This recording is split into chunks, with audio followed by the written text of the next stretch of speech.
अस्सलाम वालेकुम। Federal public service commission की तरफ से अनाउंसमेंट। रिटन टेस्ट सीएसएस के लिए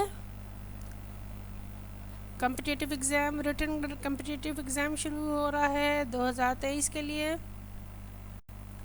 all candidates who qualified MCQ based preliminary test MPT for CSS 2023 and intend to appear in written pass competitive exam to may furnish online application of a federal commission until 14th November 22। यानी जिन students ने, जिन candidates ने MCQ based preliminary test pass कर लिया है वो online application देंगे फेडरल कमीशन को 14 नवंबर तक 2022। इसके अलावा 1 फरवरी 2023 को जो है वो रिटन टेस्ट होंगे। बुध का दिन है, उस दिन रिटन पार्ट है। इसके अलावा 19 सिटीज़ में ये एक ही टाइम पर कंडक्ट किए जाएंगे एज़ पर रूल के हिसाब से। अच्छा, दूसरा ये कि नंबर ऑफ़ वैकेंसीज़ जो हैं वो बाद में अनाउंस की जाएंगी सीएसएस के लिए, रिटन कम्पिटिटिव एग्ज़ाम सीएसएस के लिए, ठीक है।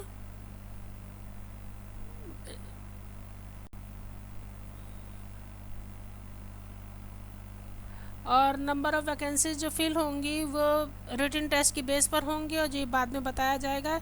एलिजिबिलिटी में हमारे पास आ जाता है कि एक आपने एमसीक्यू टेस्ट जो एमपीटी है उसको क्वालिफाई कर लिया हो, उसके अलावा सेकंड डिवीज़न बैचलर डिग्री हो, आपकी एज आपकी 21 से 30 साल हो, लेकिन उसमें 2 साल की रिलैक्सेशन मिल रही है। जैसा भी रूल है उसके हिसाब से वेबसाइट पे ये मौजूद है रूल।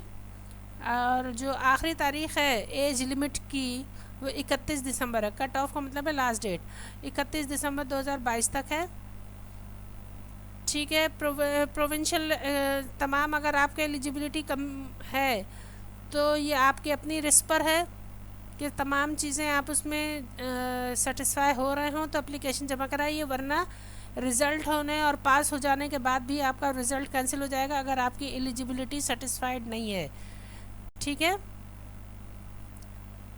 तो अपनी एज लिमिट, अपनी क्राइटेरिया, अपना एमसीक्यू बेस्ड टेस्ट, ये सब कुछ अगर आपका वैलिड है तो आप अप्लाई करेंगे।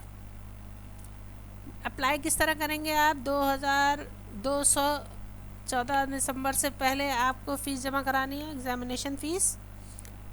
कहाँ पे जमा कराएंगे? नियरेस्ट गवर्नमेंट ट्रेजरर या ट्रेजरी या फिर स्टेट बैंक या नेशनल बैंक की किसी ब्रांच में। किसको मैंने एड्रेस किसको करेंगे? अकाउंट हेड दिस स्टेटमेंट, ठीक है। चालान अवेलेबल है वेबसाइट पर, वहाँ से हासिल कीजिए प्रिंट आउट और उसमें जमा कराइए। 14 नवंबर तक ये जमा हो जाना चाहिए, ठीक है। ऑनलाइन एप्लीकेशन जो कि वेबसाइट पे मौजूद है। एग्ज़ामिनेशन सेंटर को चूज़ कीजिएगा बहुत ख्याल से, क्योंकि एग्ज़ामिनेशन सेंटर और ऑप्शनल सब्जेक्ट्स को दोबारा चेंज करने का आपके पास ऑप्शन नहीं है। उसके अलावा हार्ड कॉपी आपकी एप्लीकेशन की जो आपने अप्लाई किया उसकी एक प्रिंट निकाल लीजिएगा। इसके अलावा जो आपने बैंक चालान ओरिजिनल जमा करा रहे हैं वो कॉपी, और अटेस्टेड आपके तमाम सर्टिफिकेट्स यानी मैट्रिक का सर्टिफिकेट, इंटर का सर्टिफिकेट, ग्रेजुएशन सर्टिफिकेट, CNIC और डोमिसाइल वगैरह 4 तस्वीरें 24 नवंबर तक आपको सबमिट करानी है फेडरल कमीशन को, ठीक है। फेडरल पब्लिक सर्विस कमीशन को आपको जमा करा देनी है 24 नवंबर से पहले हार्ड कॉपी। अगर उसके बाद अगर पहुंचा तो वो रिजेक्ट कर दिया जाएगा। तो यानी 24 से पहले ही, भाई यहाँ की डाक का कुछ पता नहीं है, TCS कीजिए और वक्त से पहले जमा करा दीजिए। ऑनलाइन एप्लीकेशन और चालान फॉर्म अवेलेबल हैं। सिलेबस, रूल्स, रिटन टेस्ट के वो सब कुछ वेबसाइट पे मौजूद है www.fpsc.gov.pk पर, यहाँ से आप हासिल कर सकते हैं। एडमिशन सर्टिफिकेट आपको ऑनलाइन ही मिल जाएगा वेबसाइट पर 15 जनवरी तक। अलग से कोई आपको पोस्टिंग नहीं आएगी, पोस्ट नहीं आएगी, सब कुछ ऑनलाइन होगा। और कॉन्टैक्ट नंबर अगर आपको मज़ीद कोई मालूमात हासिल करनी है तो ये मौजूद हैं, इन पर आप रब्ता कर सकते हैं। Good luck for your exam. Thank you. A centre के साथ जुड़े रहिए, सारी मालूमात अपडेट्स हासिल करते रहिए। सब्सक्राइब करना हरगिज़ ना भूलिएगा।